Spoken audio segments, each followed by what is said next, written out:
কমলা দিয়ে মাছ রান্না সেটা ভাবা যায় বলুন তো। আর এই মাছটা হচ্ছে আমার সাইনিং রেসিপি।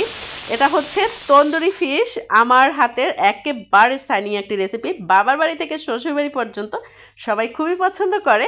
আমার বাসায় গেস্ট আসলে আপনার ভাইয়ার আবদার থাকে এই রেসিপিটি তৈরি করে দেওয়ার জন্য। তাহলে বুঝতেই পারছেন কতটা মজার একটি রেসিপি। আশা করি আপনাদের কাছে অনেক ভালো লাগবে। ইউনিক একটি রেসিপি, একান্তই আমার নিজের সাইনিং রেসিপি। অবশ্যই আপনার ভিডিওটি কন্টিনিউ করবেন, নতুন কিছু শিখতে পারবেন আশা করছি। আর যাকে এরকমের করে খাওয়াবেন সে কিন্তু আপনার প্রশংসায় পঞ্চমুখ হয়ে যাবে।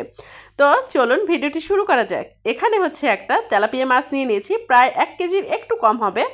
তো নিয়ে ভালো করে কেটে ধুয়ে পরিষ্কার করে নিয়েছি। এখন হচ্ছে একটা টিস্যুর সাহায্যে সুন্দর করে পানিগুলো মুছে নিচ্ছি, যাতে এক্সট্রা কোনো পানি না থাকে। এভাবেই হচ্ছে টিস্যু দিয়ে সুন্দর করে মুছে নিতে হবে।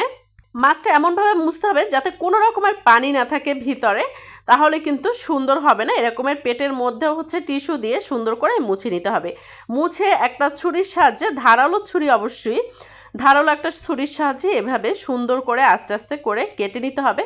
এভাবে কেটে নেবেন, তাহলে কিন্তু মশলাগুলো খুব সুন্দরভাবে একবারে মাছের এপাশ ওপাশে হচ্ছে মধ্যে সমানভাবে পেয়ে যাবে। আর দেখতে পাচ্ছেন কিভাবে আমি কেটে নিয়েছি।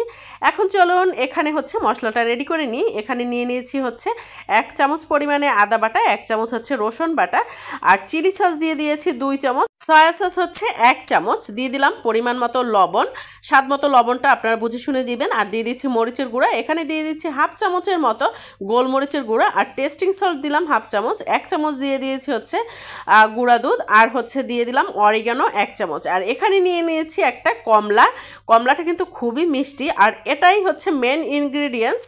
কমলার রসটা হলে কিন্তু অসাধারণ খেতে লাগবে। আর কমলা যদি বাসায় না থাকে আপনারা লেবুর রসটাও দিতে পারেন। আর দিয়ে দিয়েছি 1 চামচ পরিমাণে চিনি, দিয়ে এই মশলাটা খুব সুন্দরভাবে মিশিয়ে নিতে হবে। এই মশলাটা যতটা পারফেক্ট হবে আপনার তন্দুরি ফিশ কিন্তু ততটাই ভালো লাগবে খেতে। আর এখানে দিয়ে দিচ্ছি হচ্ছে সরিষার তেল 1 টেবিল চামচের মতো, দিয়ে এখন নেড়েচেড়ে আবার মশলাটা মিশিয়ে নিচ্ছি। এখন বলে রাখছি, আমার ভিডিওটি যদি ভালো লেগে থাকে প্লিজ আমার চ্যানেলটি সাবস্ক্রাইব করে দিবেন। ফেসবুক পেজ থেকে দেখে থাকলে পেজটি ফলো দিয়ে সাথেই থাকবেন। আর রেসিপিটি যদি ভালো লেগে থাকে শেয়ার করে টাইমলাইনে রেখে দিতে পারেন। আর এখন কিন্তু টেনে দেখতে পারবেন না, সম্পূর্ণটা দেখবেন। এখানে কিন্তু একটা সস রেডি করব, যে সসটাই হচ্ছে এই মাছের হচ্ছে স্বাদ দ্বিগুণ করে দিবে। তো সব মশলাগুলো কিন্তু সুন্দরভাবে এভাবে পেটের মধ্যেও দিয়ে দিয়েছি, আর একবারে উপরের মধ্যে এরকমের যে জায়গায় কেটেছি সব জায়গায় সুন্দর করে ম্যারিনেট করে প্রায় 20 থেকে 30 মিনিটের মতো ফ্রিজে আমি হচ্ছে রেস্টে রেখে দিয়েছিলাম। দেখেই বুঝতে পারছেন কালারটা কিন্তু খুব সুন্দর, আর মশলাগুলো খুব সুন্দরভাবে সেট হয়ে গেছে মাছের মধ্যে।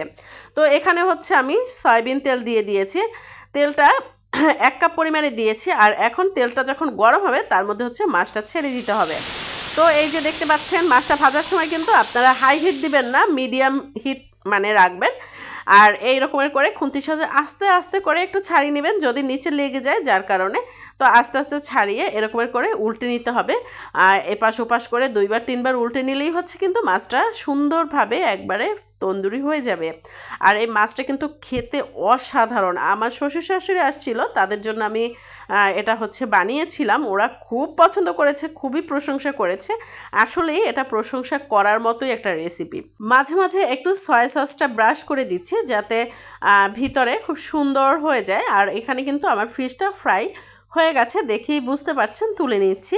আর এখন হচ্ছে এখানে সস তৈরি করব। যে তেলে হচ্ছে মাছটা ফ্রাই করেছিলাম, যতটুকু তেল অবশিষ্ট ছিল তার মধ্যে ওই যে মশলা বানিয়েছিলাম সেই মশলাটাই দিয়ে দিয়েছি।